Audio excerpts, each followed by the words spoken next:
Good afternoon, ladies and gentlemen, and welcome to the Love Hemp Group investor presentation. Apologies for the delayed running of this presentation, and as I said, we'll shortly hand over to Andrew for the slides. Throughout this presentation, investors will be in listen-only mode. Questions are encouraged and can be submitted at any time using the Q&A tab situated on the right-hand corner of your screen. Please just simply type in your question and press send. The company may not be in a position to answer every question it receives during the meeting itself. However, the company will review all questions submitted today and publish responses where it's appropriate to do so. These will be available via your Investor Meet Company dashboard, and we'll notify you by email when they're ready for your review. I'd also like to remind you that this presentation is being recorded. Before we begin, we would like to submit the following poll, and if you give your kind attention, we would be most grateful. And I'd now like to hand over to Andrew Mall, Chairman from Love Hemp. Good afternoon, Andrew. Thanks, Mark. Thanks, everybody, for joining us today. Sorry for being a few minutes late, as Mark mentioned. What we're going to do, first of all, as everybody fills out the little poll there for whether or not you're a shareholder, Mark's going to commence a video that is a little bit of a promo piece that we've generated, and just gives you a little bit of sense of some of the access and exposure that we have through Love Hemp. Mark, if you wouldn't mind running that.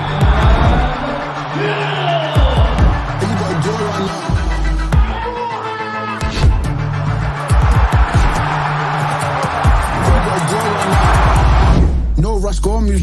Looking for push himself. Look, yo. No one else, and I want more in my corner than my Love Hemp family. Love Hemp, my favorite product. Love Hemp. No rush, go on mute. Looking for push himself. Look, yo. Peace and love and the peace and love. Now you got a deal right now. As an investor and an ambassador, I just want to say I hope you guys enjoy the products. We sure do. I hope you guys enjoy it just as much as us.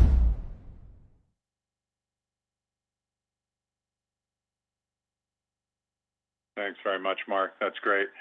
So that just gives a little bit of a background on some of the access and some of the opportunity that we've got as the company, as a group, and just really excited about some of the relationships that we've managed to foster over the past few months. Obviously, lots of work in the making here, but it's been a great opportunity for us. Let's step into the presentation now. And Mark, I'm not, there we go. Just get rid of the, that's it, perfect. So here's our corporate presentation for this particular event. Obviously, a forward-looking cautionary statement and disclaimer. And jumping into the presentation itself. As many of you are aware, we're an award-winning leading supplier of CBD in and across the UK. Trusted brand. We've been around and trading for over 6 years now, and it's been an incredible journey. Originally starting with Tony and Tom, the two founders of the company, who did a fabulous job in creating the brand and the opportunity that we ended up acquiring in late 2019. It's diverse product range. We pioneer across the broad spectrum of CBD products. High quality. We've got over 40 SKUs at this point in time, and established sales channel. One of the greatest things that we have is our own online presence, which we've really cultivated quite strongly and really tried to push that as an opportunity to engage with the consumer on an ongoing basis, but also with our retail product as well, our retail high street chains that carry the product. So we're excited to have those two primary channels. Revenue generation has been really good over the past year. It's been a growing process for the company, and again, it's had nice trajectory. We're really well positioned for growth. We've got some new product development coming on. We've increased our marketing through these partnerships and these key marketing investments that we've made. And we're really excited about a new production facility that we've got in South London, which is really going to begin to anchor the company for the opportunity to be able to produce a huge amount of quality and quantity of CBD-based products. Alongside that, we've got great aspirations to become a global brand, and we'll get into that in a little bit.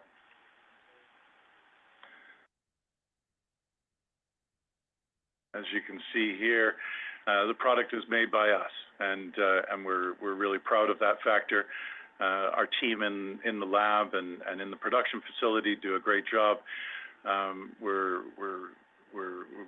produce a very high quality of CBD products, but that's really started from our initial suppliers of our crude product and the relationships that we have there.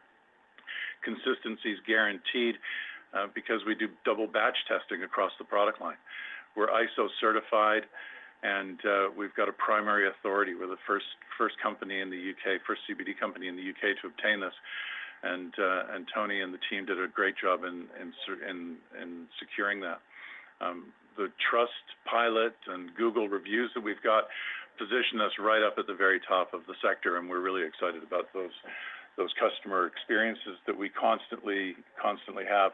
One of the things that the team has done very well is they've actually, on a monthly basis, we have an internal management meeting, and we usually pick out a couple of the top reviews, and we just broadcast those across the company to demonstrate what kind of changes people are making, or what this product has in the way of opportunity to make changes to people's lives, and that resonates really well with people.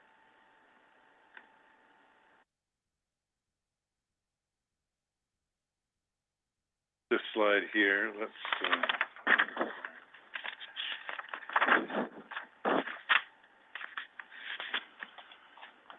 Sorry, I've got.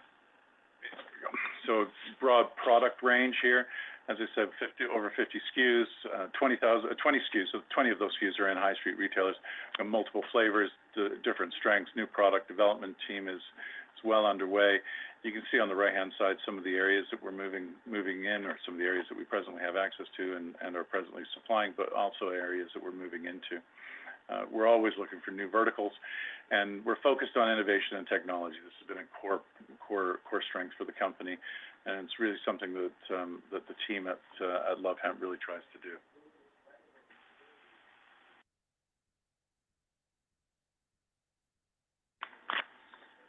This gives you a sense of some of the trusted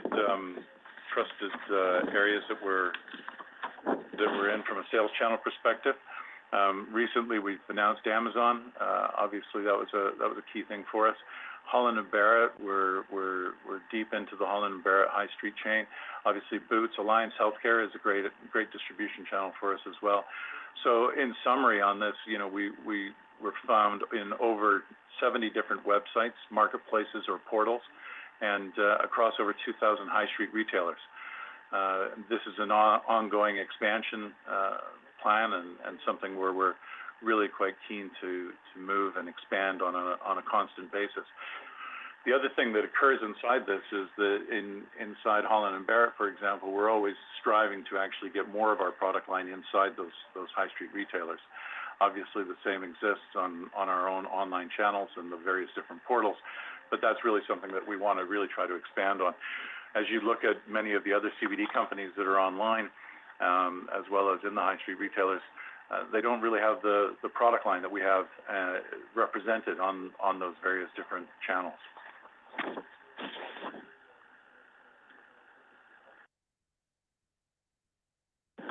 And this slide here is a great depiction of what a transformational year it's been for the company. It's a transformational period of time, I should say. Love Hemp was originally founded in 2015.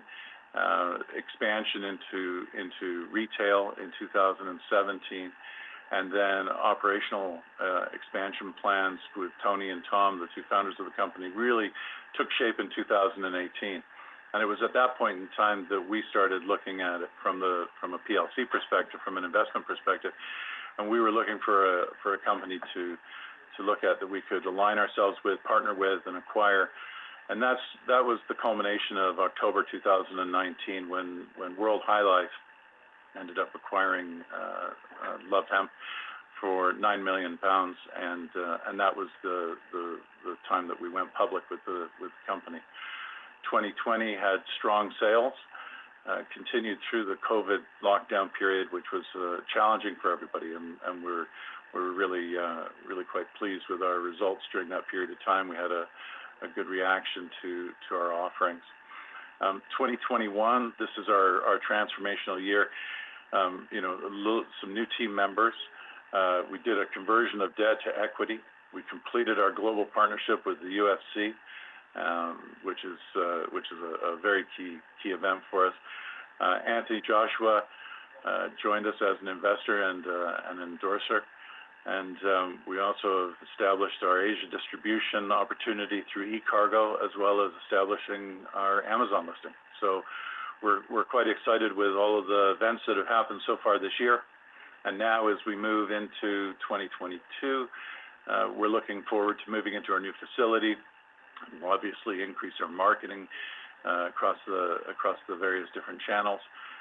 We've got some new products and new brand development that's occurring. And then obviously moving into various different geographies as we begin our global expansion in the near future.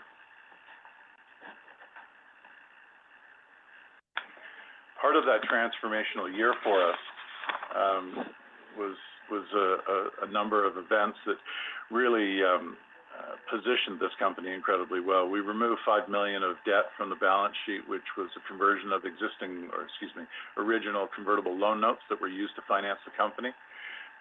We then also commenced a set of fundraising activities, which provided us the capital to make the marketing investments that we have made, as well as establish a deeper, stronger brand across the company and across the product line. Continued support from the founders, the board, the senior management of the company. This has been a key thing all the way through. We're quite excited about this. And then initial investment from institutional investors as a result of the new relationships we established with our brokers and advisors here in London. So that was another key factor for us as we managed to move our way through 2021.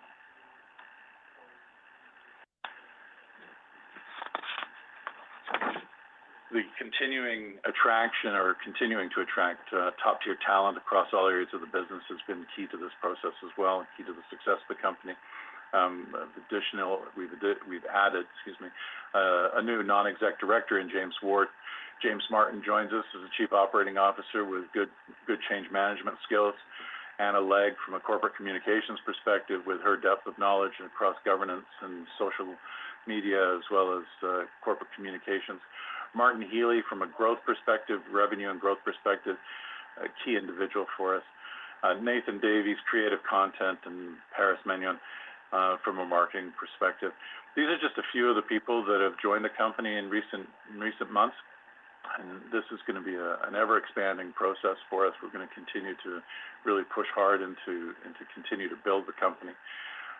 The great picture that you see there is of Tom on the left and Tony on the right, the two schoolhood friends who originated the company, Love Hemp, and continue to be great supporters of the company. Obviously, Tony is the gentleman that was positioned as the CEO of the company a few months ago as we began to do all the transformation of the company.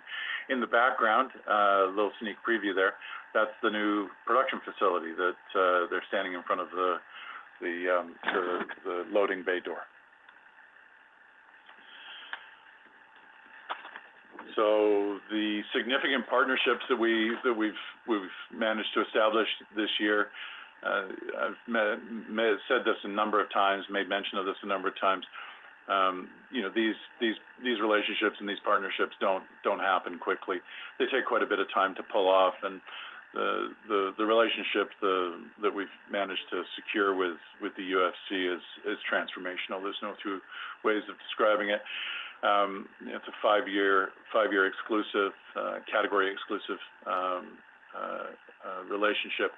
And where this is really exciting for us is the reach and the scope that the UFC can actually provide for us in and amongst a worldwide audience.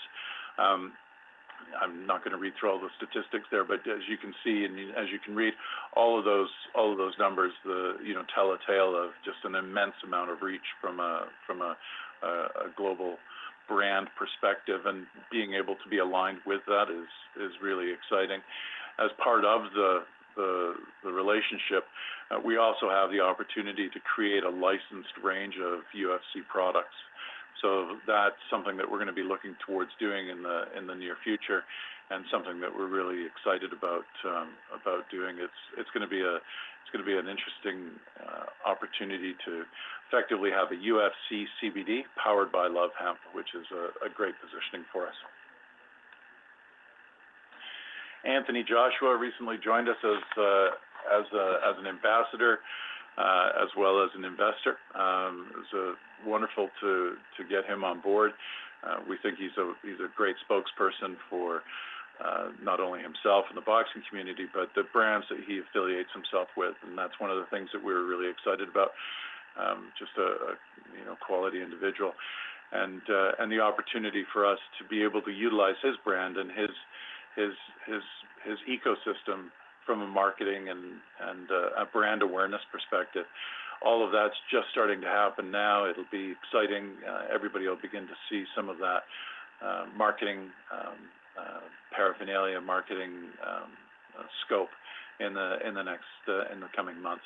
It's a really, really exciting opportunity for us, and something where everybody will really be able to resonate quite well with. Most people understand who he is, and most people know the personality, and it's something that we think is very accessible across this marketplace. This just describes a couple of the new sales channels that we've got. So Ecargo is an interesting one insofar as giving us a distribution agreement throughout Asia, which is obviously a key territory for us as we move forward. Excited about that opportunity as we move into 2022. And Amazon, as we announced, we've now gone live on Amazon, so we're excited about that, and just the opportunity that provides us. Obviously, with a dedicated virtual store and a pipeline of activity there, we're going to be able to feed into that marketing opportunity as well, and so we're looking at all of the channels that we're able to access in short order to really expand the reach and visibility of Love Hemp as a brand. This is a summary slide with regards to the year-over-year performance of the company. As you can see, our revenue, and this was obviously put through an RNS and a trading update a couple of months ago, but as you can see, our revenue increased from 2.69 to 4.31, a 60% increase in revenue, top line revenue. And then the number of units sold, this is really an interesting piece insofar as moving up from 55,000 up to 188,000. That was a massive increase, 244%, really exciting. But I think the one that we really like to talk about the most here is the number of consumer accounts that we actually managed to secure and grow by.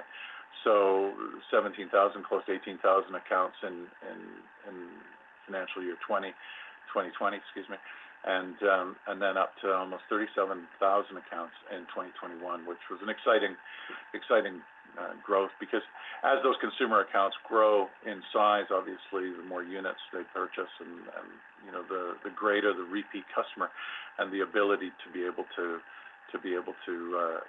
secure multiple purchases, on an ongoing basis. So that's an exciting opportunity for us. At the bottom, you can see the 17% revenue from our own channels, 236% from third-party retailers, 49 plus SKUs, and 20 SKUs are available in the high street retailers. As I mentioned previously, one of our objectives is to get as many SKUs into those high street retailers as possible, so it provides a wide array of opportunity for consumers to experience the product. Going into the next year, new production facility. It's 15,000 square foot, state-of-the-art facility, South London. But the interesting thing is we've built this so that it's going to be able to accommodate up to 500,000 units per month of production capacity, which is just an immense amount of units. And for those of you who wanted to do the quick math, you can figure out what those kind of numbers would look like. Obviously, that's a top end number. We'll be growing into that over the next couple of years. But what we wanted to do was ensure that we had a facility that was going to service us for the next 10 years.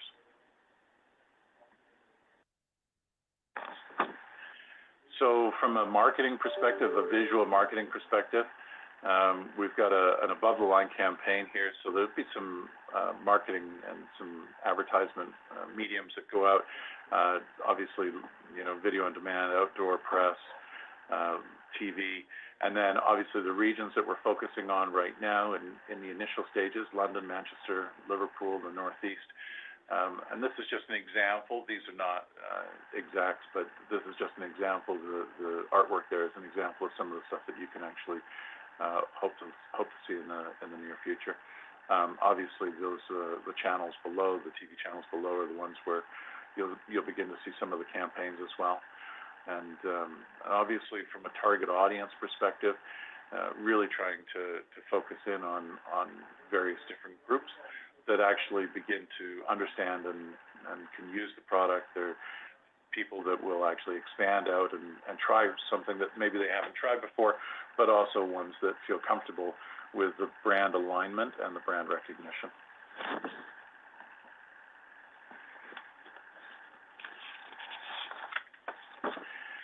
The global growth strategy that we have here, product development, we've always had a strong focus on R&D and new product development. This has been key for us as a company. And one of the things that we, as World High Life, when we originally acquired the company, Love Hemp, one of the things that we saw, and we thought that this was a key area, was the amount of research and development that Tony and the team had done on the product, and really tried to find the sweet spot with regards to what the consumer wanted, and how the various different products would actually sit within the consumer mix. We want to continue to expand our white labeling relationships. This works for us as a company. New sales channels, we're going to build on the existing distribution network across the UK, but also aggressively move into more e-commerce and digital strategy. Securing global distribution partners is also a key thing, and a good example of that is the Ecargo relationship that we're going to look to work with going forward. Brand development, large scale, above the line national marketing campaign is something that's going to create a brand awareness and an opportunity for everybody to see what we have. I think our feeling is that this is going to be something that the UK has never seen before. It's going to have the opportunity to really resonate well with people. It's that brand awareness, it's that comfort to see the product in a mainstream media event. So we're really looking forward to that. And we're always looking to develop new partnerships and target different demographics. That's a key component for everything that we're looking to do, which really just continues to expand that product line offering to a wider array of consumers. New geographies, obviously targeting key territories across Europe, North America, Australasia, and this is going to get rolled out over the next year or so. But really, what we want to do is make this into a global brand, so everybody can begin to really enjoy the products.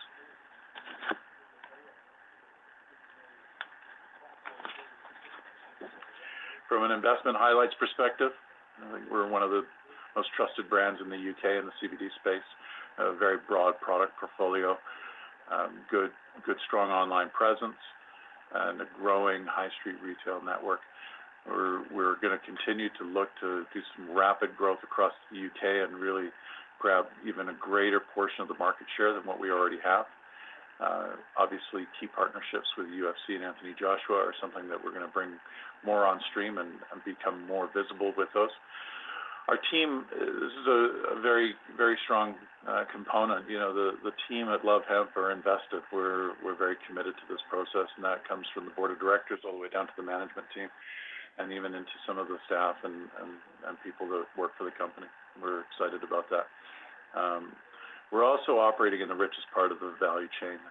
Obviously, we don't have exposure to cultivation or processing. We take the raw CBD product as it's provided for us through our key relationships, and then we just produce the end product. So we don't have that potentially negative exposure to cultivation some of the companies may have. Growing marketing presence, that's a key factor, and I think all the way through this presentation you've seen it, and then going back to the original video clip that we showed at the beginning of the presentation gives you a sense as to some of the access and the marketing investments that we've made along the way. And I think lastly, just positioned to grow internationally. We're really excited about that next step and next stage of the company.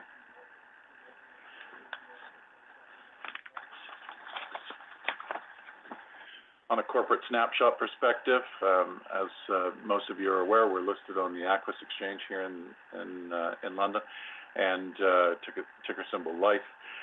Market cap is about £26 million at this point in time, with about 830 million shares outstanding. And on the right-hand side, it just gives you a sense of some of the shareholders that we've got. Obviously, some of these are nominee shareholders, so they're a catch-all for some of the retail investors as well.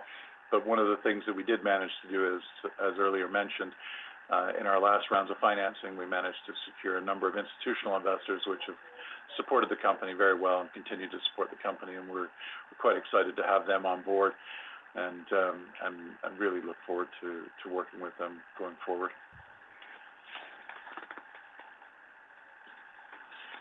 That concludes the presentation. That's great. Mark, did you? Of course. Thank you, Andrew. Thank you so much. And thank you for updating investors this afternoon. Ladies and gentlemen, please do continue to submit your questions using the Q&A tab situated on the right-hand corner of your screen. But just while Andrew takes a few moments to review those investor questions submitted already, I'd like to remind you the recording of this presentation, along with a copy of the slides and the published Q&A, can be accessed via your Investor Meet company dashboard. I'd also like to remind you that your feedback is important to the company, and immediately after this presentation has ended, we'll redirect you for the opportunity to provide feedback in order that the company can better understand your views and expectations. Andrew, we've received a number of questions ahead of today's event, of course, along with a number of questions that have been submitted during it. So perhaps, if I may, I'd like to start the Q&A off with some of the questions that we received beforehand. The first one reads as follows: when do you expect to be listed on the main market? Can you confirm which exchange you will be listed on? So the exchange that we're looking to be listed on, and it's really an uplisting from the existing exchange, is the London Stock Exchange, and it's the standard list. So the standard list is part of that main market, and I think the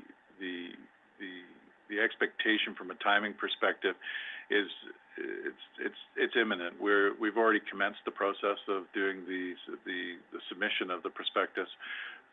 We're well underway with that process. Unfortunately, we're not able to actually give a target or a specific date because we're subject to some of the toings and froings of the Financial Conduct Authority. So we're in that process. We're in that protocol, but it's well underway, and we're confident that it'll be fairly soon. But I can't really confirm when soon is going to be. Hopefully in the next couple of months. That's great. Thank you very much, Andrew. Next question really deals around financing and I guess capital raises. And we did receive a question during the live event about, if future capital was to be raised, would it be through debt or equity? But the pre-submitted question reads as follows: will a move to the main market result in a further capital raise? If so, can you indicate what that may possibly look like? Finally, you have 15 million warrants, exercise price of 3.5p to exercise before April the 23rd. Does this mean that a main market move is delayed until 2023 once these are issued, or can these be converted at the time of listing? So in reverse, the warrants that are existing can be exercised at any point in time. There's no restriction on when they can be exercised. They expire on varying different dates. So once they've expired, they've expired. Going to the question with regards to a further capital raise. I think, the company, I think one of the things that we really want to convey to investors and potential investors is that this is a growth company. And as a growth company, we're setting ourselves up to specifically grow into various different markets. And those markets and that business trajectory always needs a level of capital to access. There will obviously be a point in time when the company can be self-sustaining, but I think as a growth company, the company has to always consider when it has an opportunity to do financing or financing is offered, it should cautiously take that under advisement, because I think that there's key things that the company is going to be able to do. Obviously, through this presentation, everybody has seen the aggressive growth plans that we've got, and those don't come lightly. But the one thing I think that's really important to understand here is that any of the financings that we do going forward, whether they are debt or whether they are equity, and I think that's a different question. I think they will all be driven by use of proceeds and some very specific guidance with regards to how those funds are going to get used. And so I think it's an important question, but it's one that as a growth company and whether it's a CBD company or a company from another sector of industry, it's I think investors need to consider whether or not those companies are growth companies or revenue generating companies that are self-sustaining, and that's really the point to consider when thinking about participating with us. Thank you, Andrew. Next question, really, I think you may have touched on a little bit, but if there's anything further you would like to add, how are you progressing with the US rollout, and when are you expecting to officially launch? Can you also please give an indication of the progress and expected timelines on other territories like EU and Asia? So, thank you. The U.S. rollout is something that's an aspirational thing for us. We're really keen to move into that territory. Obviously, with the UFC, that would give us a great exposure component to the U.S. marketplace.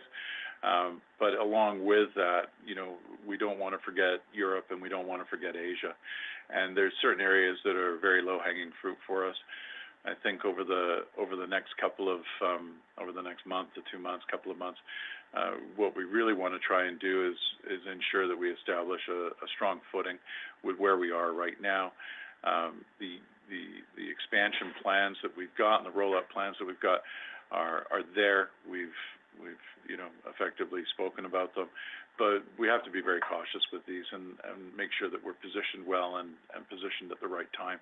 We don't want to jump the gun with it, and sadly and unfortunately, something that we all hate to hear time and time again, but COVID has actually delayed some of these plans as well because of the travel restrictions that we've had to endure. So it's happening. I think that probably in the next 6 months is probably a good target timeline to begin to look at where we are with some of the wider expansion. But there's lots of opportunity right here in the UK and throughout Europe. That's our low-hanging fruit, and certainly an area of initial opportunity. Thank you, Andrew. Next question reads as follows: how is the novel food standards going that you're a massive part of organising? Has it gone quiet? Interesting question. As I think many investors are aware, as a CBD company, we're governed by novel foods to some extent, and the rules and regulations that are being brought in place by the FSA, the Food Standards Authority. And I think that our latest information that we have is that the agency is just effectively swamped with a number of applications, and we're well into that process right now. We're happy with it. We understand that there was over 900 applications initially that were made, and now they're down to 200. So they've effectively culled a number of applicants along the way. Obviously, we're still obviously in that process. But I think what we can do as a company is continue to support the efforts of the FSA in their opportunity to move forward and bringing a regulation to this industry. We're happy to be part of that and happy to endorse it. As soon as the Food Standards Authority provides us with any guidance and any updates, we obviously will be bringing that to the market and letting everybody know. So, sorry we don't have an answer on a specific time, but that's just the way it is. It's a bit unfortunate. Where many of the CBD companies in the industry are waiting for the same thing. That's great, Andrew. Thank you very much indeed. Well, look, maybe I could turn to some of the live questions from investors today and address some of these, if I may. Firstly, a question from Adam, who asks, who are the core customers you're targeting? So the core customers, I think, is a wide array. The CBD as a product is accessible to many age groups and people who are using it for varying different needs, both from a sport perspective to a sleep perspective. It's a very wide array, and one of the things that I think that we're going to try and do is while we've got a real heavy focus as can be seen from our marketing investments right now in and around the sports side of things. I think one of the things that you'll see the company do over the next 6 months is try to balance that and bring the pendulum back a little bit further into the middle of that. So we'll have a bit more of a balance between sport and I don't want to say normal life, but the standard user as opposed to a sport-based user. So I think that that's one of the things that you'll see, and that's one of the things that the company's been working on diligently to try to create a wider access and a wider marketplace. Hope that kind of answers the question. That's great, thank you. Simon asks, and I think we did have a couple of questions around this, but are you facing any supply chain issues? I think as many companies are, all companies have experienced some supply chain issues. I think one of the biggest ones that we had, and anecdotally it's an interesting one, is some of the canisters that our product was supposed to be delivered in got hung up on a ship that got held up somewhere in the Suez Canal. But all things being equal, though, we've been lucky insofar as we've been able to either have enough products and raw materials on hand, so that we've managed to continue to deliver everything that we've needed to or been asked to deliver. But at the same time, I think that goes down to the planning and the good planning of the company to be able to know exactly what we're going to need and forecast properly with what our clients are going to be expecting of us. So I think we've been okay in that regard. Thank you. Just turning to Michael D's question, which I might put in with Shagger S. It's all around competition, really. What is Love Hemp's competitive advantage? And then Michael goes, to say, can you talk a little bit about the competitive landscape, and do you see consolidation in the sector? And relative to you, do you see your growth being organic or through M&A? A lot of questions there. I think to answer consolidation, I do believe that there will be consolidation in the industry. I think that's just a natural. What really comes down to is the scenario of the costs associated with developing these companies, whether it's a CBD company or another form of company. The amount of energy and effort and capital that's needed to build companies these days is it's quite large. So consolidation makes sense. So that's one piece. Going through growth through organic or an organic growth or through an M&A. My position's always been that if the M&A makes some sense and that the M&A can provide us at Love Hemp with an opportunity to provide an immediate access to something that we presently don't have, then we would consider it. But one of the things that Tony and the team have really done well, and this comes back down to the wider team as well, that's under Tony's guidance, is that they've really pushed hard into organically growing the brand and organically growing the opportunity.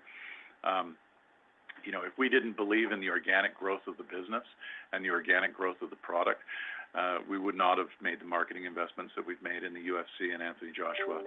Those would have been are key aspects of why we would move through an organic growth strategy. From a competitive landscape perspective, it is a competitive landscape, and I think there's a lot of companies out there. But right now, it's such a large opportunity from a business perspective that we often look at the competitors in the industry and look at them quite affectionately, because they're actually bringing greater awareness to the CBD product, and so what we like to do is say that we're comfortable with standing on our own 2 feet and being able to provide a product that hopefully stands out on the shelf and through online and through our service and through our offerings. But from a crowded perspective, yeah, absolutely. But it's good because those companies are also spending marketing dollars and bringing brand awareness and product awareness. Great, thank you very much indeed. Obviously, we just briefly spoke about the competitive advantage, but I guess further, Shagger asks, what makes Love Hemp different from other similar companies like Cellular Goods, Cannabis, etc.? So I guess from a Cellular Goods perspective or a Cannabis perspective, I mean, the offerings are different in themselves. I think the one thing that we would really offer to anybody who looks at it is look at the revenue streams, look at the revenue base for these companies. I think right now Love Hemp is the largest reported revenue in the UK.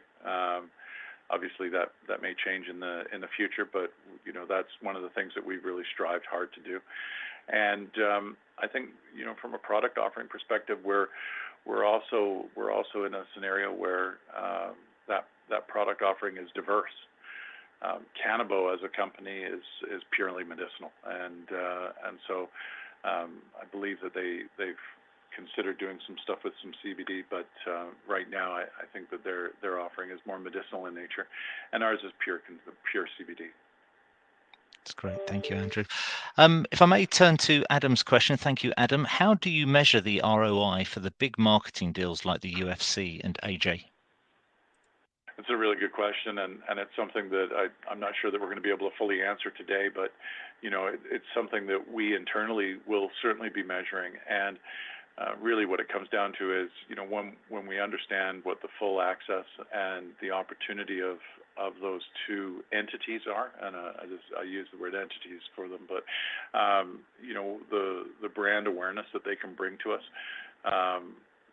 when we actually begin to get into the marketplace and be able to see what the revenue generated off of affiliate marketing and co-branding, things of this nature. As soon as we're able to see that, that'll be something where we can actually begin to report that. The media campaign that we're going to be doing with Anthony Joshua in the coming months, we'll be able to immediately turn that around and say, okay, well, was there a spike in sales off the back of that? Did it increase more sales on a high street basis, or did it increase more sales through an online aspect? And so the return on those investments will be measured in that manner. We're really in a situation where we're keen to see how that plays out, and obviously very conscious of what that's going to be. We need to measure it. It has to be done. So we're just not there yet. Thank you so much. Turning to the next question, how many raw product suppliers do you have? Sorry, how many raw product suppliers do we have? Correct, yeah. So So we've worked hard to align ourselves with one group out of the United States that has been key for us, and that's been a great relationship. So they've managed to provide us with all the product that we've needed so far, and you know that relationship has been long-standing and continues to be. So from that perspective, to answer the question, black and white is just one supplier at this point in time. Thank you. Alex H asks, what interest are you seeing from long-established North American companies who are looking to gain exposure to the sector in the UK? It's interesting because a lot of the North American companies have come over of late and been trying to find some access and exposure into the UK and European marketplace. Obviously, you know, the North American companies are looking for that exposure with existing companies that have established, you know, access and a sales channels and production channels. That's a real interesting opportunity for a lot of those companies.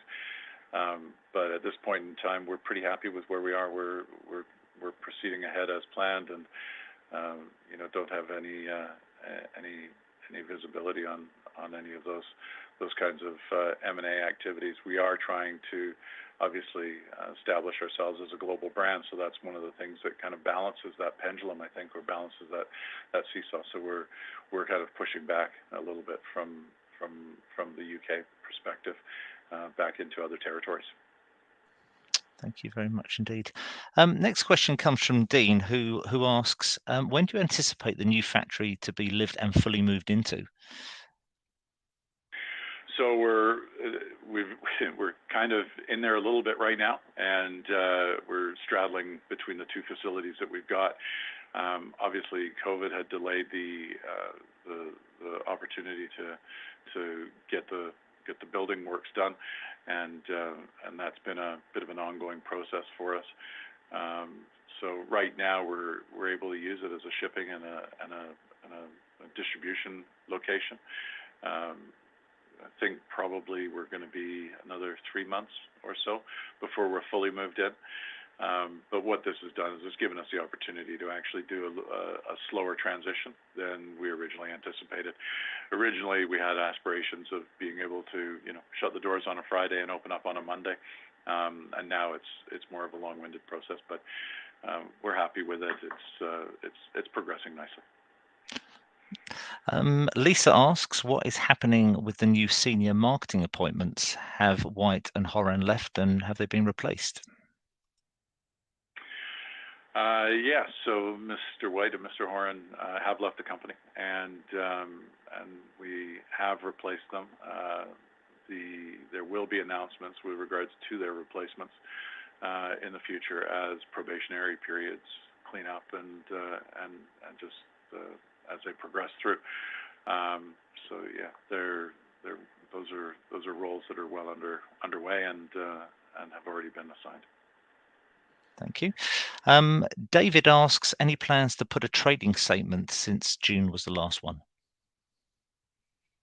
So from a trading perspective, yeah, what we'll be doing is we've now really gotten ourselves into a bit of a cycle with regards to the time frame associated with these. So I think our next trading statement will be probably early February, as with when we did a trading statement in August, which was a result of the June 30th results. So that'll be the cycle now as we go forward on a semi-annual basis, probably trailing 30 to 45 days after the period end. So June 30th or December 31st. Take this opportunity just to remind people that June 30th is our financial year end, not December 31st. That's great. Next question is from Guy P. Guy asks, is there anything planned for Black Friday remarketing? That is above my pay grade. I'm pretty sure that Tony and the team have a Black Friday promotion planned. I think that's a pretty standard course of action. But what we can do is I can get that confirmed for you with Tony and the team. So that's great, and we'll post something on that. That's great. We'll add that to the response to the question. I know investor feedback is important to you, Andrew, and I'll shortly redirect investors to provide you with their thoughts and expectations. But before doing so, I guess I'll just perhaps end up on a couple more questions, if I may. Dean R asks, have you taken any orders from Ecargo as yet for Asia, or when do you anticipate shipping orders via this channel? So truthfully, I don't actually know what the cycle of orders are with Ecargo at this point in time. It's certainly something that we can bring forward, but we're not really going to be in the habit of specifically speaking to who's ordered what and when. That'll just form part of our ongoing RNS strategy as and when people need to be made aware of various different activities. These are all established channels that we're working well with. We don't report every time Holland and Barrett or Boots take an order from us. We're not going to do the same with Ecargo. Great. And then Dave T asks, when will we expect the LSE update in terms of your listing? Will there be a notice, or will it just happen? There will be a notice, and it'll be we'll certainly be making that a public event or RNSable event. And as I say, from a timing perspective, again, just reiterating what I said earlier, I wish we had a specific date, but we're in that process with the Financial Conduct Authority at this point in time, where they're reviewing our documentation, asking questions, we're responding, and we're through the first round. We're into the second round, and it's just going to be a process. Many of the investors will know that this is usually something that takes somewhere between 2 and 3 months, and we're not really anticipating anything different than that. But it would be unrealistic for us to give a specific date or a specific target time frame, because there's a lot of moving parts associated with that. That's great.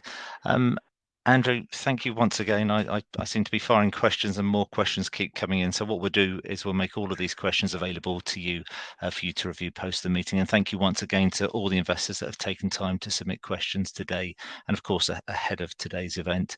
Andrew, I will direct investors to give you some feedback in a moment, but before doing so, I wondered if I could just ask you for a few closing comments to wrap up with.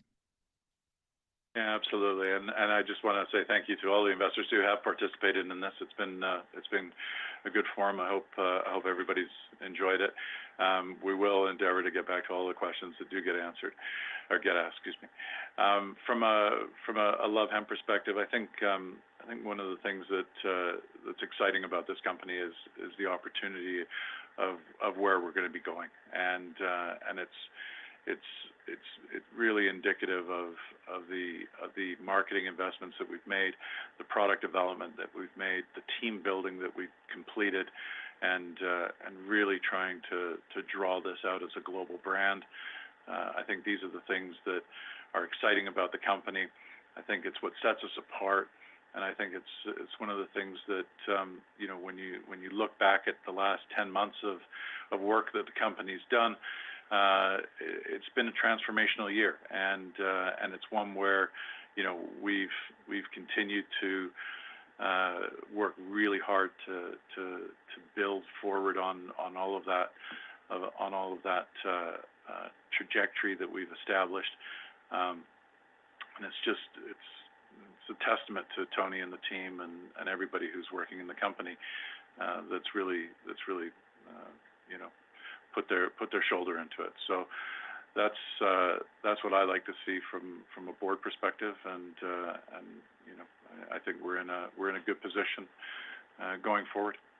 Exciting time to come. Andrew, thank you once again for updating investors this afternoon.